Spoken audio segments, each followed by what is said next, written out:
Hello, and thank you for watching. I appreciate all my views and subscribers. Today we're going to be discussing Netflix, sort of, and their new little documentaries called Trainwreck. Now, if you guys have seen this, I'm telling you, Trainwreck is awesome. They have like all these little stories compiled from like American Apparel, their scandal, the poop cruise, if y'all remember that with Carnival, which is really awful for those nice people. And they're all like true to life documentaries, live interviews, everything put together, news clips, very well directed and put together. I started watching a couple of them a week or so ago, and some of them are like, you just don't want to watch, but some of them really pique your interest when you see the title, and then you get into it when you watch them. My worst one that really kind of touched the nerve is I love music. I'm very eclectic. I'm built a collection over the past 3 or 4 decades of like 80 to 90,000 songs by everybody. Anybody you can think of, from country to rock, hip hop to classical, blues to jazz, And I have a true appreciation for all these artists. But the line kind of got drawn for me with the whole Live Nation thing and the Travis Scott thing with Astroworld. Now, yes, I was from H Town. I spent 4.5 years living down near H Town, literally right outside the city limits in a suburb, and went down there all the time. I was much younger then, and would go there clubbing, things like that, hang out with friends. And Astroworld was still an amusement park back then. They were actually still open. And when I saw this Netflix documentary, I was like, wait, did he reopen the amusement park? And then I found out, I kind of Googled it, and I was like, oh, wait, Six Flags closed the amusement park. And then he turned it basically into a festival. Still had a couple rides and stuff, but most of it obviously was for concerts and such. And so as I'm watching this documentary, it was really tragic. Um, I guess the first thing that touched a nerve was nobody was held responsible. Not Live Nation, not Travis Scott. The video content is very disturbing because you literally see a man who everybody looks up to singing on stage while people are dying in front of him. Literally laying there just totally out of breath because they were crushed to death. They were basically asphyxiated. I believe the total death toll was 10 people, not to mention a couple hundred that were injured. But, my heart goes out to those families because I couldn't imagine that being my son or daughter going to a concert faithfully to support their artists, which that's what most of us do, and to be a part of something like that and then, watch a couple of these people where they lost their best friend, they lost their cousin, they lost somebody that meant something to them. And, then on the backdrop, they settle all the lawsuits, which, it's going to happen that way one way or the other. But the fact that nobody was held liable, including Live Nation, okay, and they had a crowd control specialist that this guy basically, that's all he does. He assesses things. And he was given information from Live Nation to assess that situation that occurred there at that Astroworld festival. And he said everything was wrong. He said the whole thing. I mean, even HPD, which, yes, they have jurisdiction there, they were basically not read into anything about this concert. The sales, how many people were present. I mean, from the beginning of this documentary, you see them like literally, I don't know what to call them. I mean, that you would think they were human beings, but they were stampeding the gates, the security booths, everything. This is before anybody started singing. This is in broad daylight before they actually got to the point where Travis Scott took the stage and the other um, artists that were there. There was a bunch of other artists, but he obviously was one of the bigger attractions for this. And to see that, like, who does that? Like, go in an orderly fashion. Yeah, you're always going to get that person that cuts in line. Everybody's been cut off on the freeway, things like that. But this was hundreds of people acting like, they were a zoo and just knocking people over, stepping on people, destroying security booths, destroying fences, everything that was designed to just keep everything nice and orderly. So at that point, my concept of that is that they should have ended stuff right there. They should have never went forward. They should have made some arrests. They should have, had people leave the premises, whatever it is they do. But Live Nation should have had control of that situation before it even got to that evening where people had to die. And it's really, like I said, it's a heart wrenching thing because those people were human beings. They were somebody's brother, or sister, aunt, uncle, somebody's relative, and they didn't need to die senselessly over negligence. And that whole thing, by any legal term, is gross negligence. It was piss poor planning. They had lack of controls. They obviously, the security people they had were so small that this would have been for like a high school auditorium thing, not a concert with 50,000 people or more. And yes, they said they sold 50,000 tickets, but obviously, you know, they couldn't even keep track of people because half of them rushed the gate. They never paid, they never showed their ticket. They literally just, and they came in at different points of entry. They were crossing little access roads, hopping fences, doing all sorts of crazy stuff just to get to this concert. And yeah, it was right after COVID. It was the biggest thing after COVID because, you know, the town obviously had been shut down like all the other towns in America.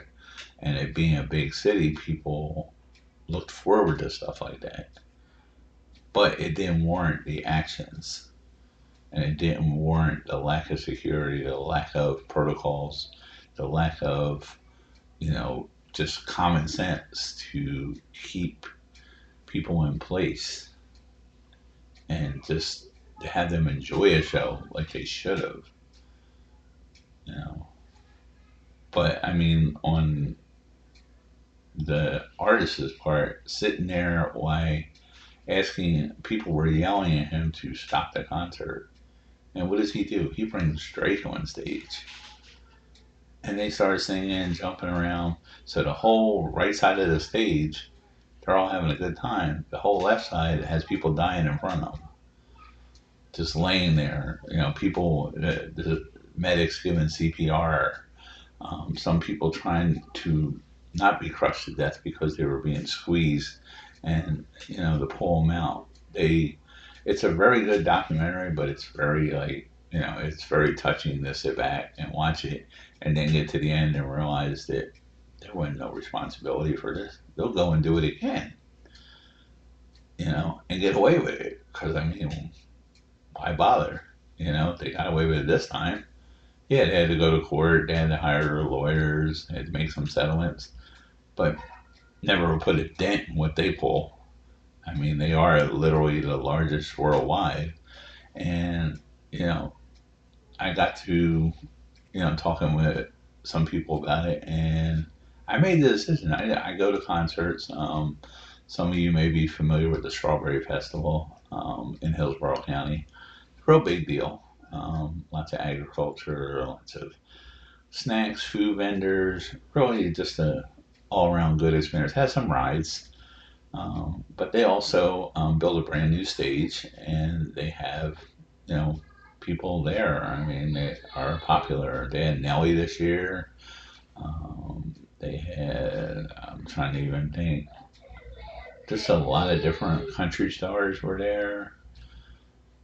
And these are all prominent artists. But the best part was when I got to researching it Live Nation doesn't have control over it. And I'll continue to go there. But any artist that is supported under them, I will not give them a dime. I mean, I don't care if I love their music or not. It's just it's a moral choice. If you can't fess up as a multi-billion-dollar corporation, literally worldwide, that you screwed up and take responsibility for it, not by your little fake settlements, things like that, but if you can't take responsibility as human beings and as individuals and not cover stuff up, not lie about it, not fabricate the version of events or the wannabe facts, stuff like that, it's then you don't deserve anything from any paying customer, anybody out there, and it's a moral choice, but it's the right one because it's my personal opinion, and some of my viewers might feel the same way. Some of them might be retaliatory and say, "Oh, well, that's not their fault. That's not the artist's fault. That's not Live Nation's fault. They were just jumping over each other. It was their fault." Now, that doesn't work. That doesn't work because if you were there and it was one of your relatives that ended up, in a morgue, and you had to go identify them, you wouldn't be saying that. I can guarantee that. You would not even be thinking that. The thought wouldn't even enter your mind. Okay, you would just know that, hey, somebody did something seriously wrong there, and then nobody paid the price for it. And these families still don't get closure. Yeah, they get a little bit of money. You can't put money on a relative.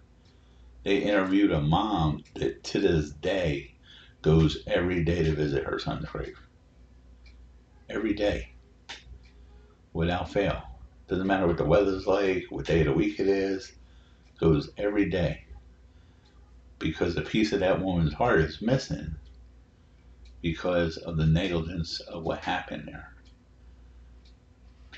And it's, like I said, it's nothing you can ever put a price on a human life.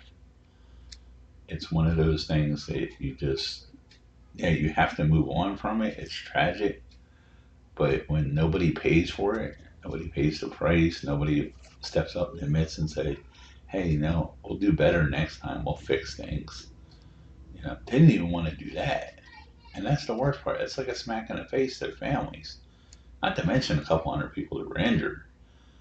Okay, I mean, I'm sure that they had other injuries, but they got to walk away and live to talk about it another day, but that's as far as they got. The other people that didn't make it, they don't get to tell nobody. So, but like I said, in my aspect of it, I will not be supporting them. There are a couple artists that I really like that I want to see, even on my bucket list. That's the bad part. But when I saw this documentary and I saw the facts and everything that was presented with this and did the research, I'm thinking, I love them artists. They're really awesome people. But if they're going to work under people like that and not be independent of them or go with a different company or something like that, then no, they don't deserve my money. They don't deserve my presence being there. They don't deserve my support. But I would definitely highly recommend watching these train wrecks because some of them, as sad as they are, some of them are meant to be entertaining and not heartbreaking and stuff like this particular episode was. They have a couple. The American Apparel was really a big deal. I kind of forgot about that because I grew up in that age where they were a big deal, and like their whole clothing line, made in America, blah blah blah. But then the whole scandal with the boss sleeping with everybody kind of turned everything upside down and made it ugly. And I don't know if that was the major downfall for the company, but I would say it impacted sales. It just was one of those things. But they have different stories on there. It looks like they're making more each day because I started seeing more of them pop up on my queue and everything. So I'm like, okay, I'll watch this. see what it's like. At best it'll be entertaining. Worst it'll be boring and just not really worth anything. But once again, want to reach out, thank my subscribers and viewers. I hope you guys have an awesome holiday weekend and stay safe out there, especially in the Florida area where my basic residents and other people live. It's going to be a rainy one. It's not going to be really a pleasant weekend, unfortunately, due to the tropical system. But definitely stay safe and enjoy. Thank you.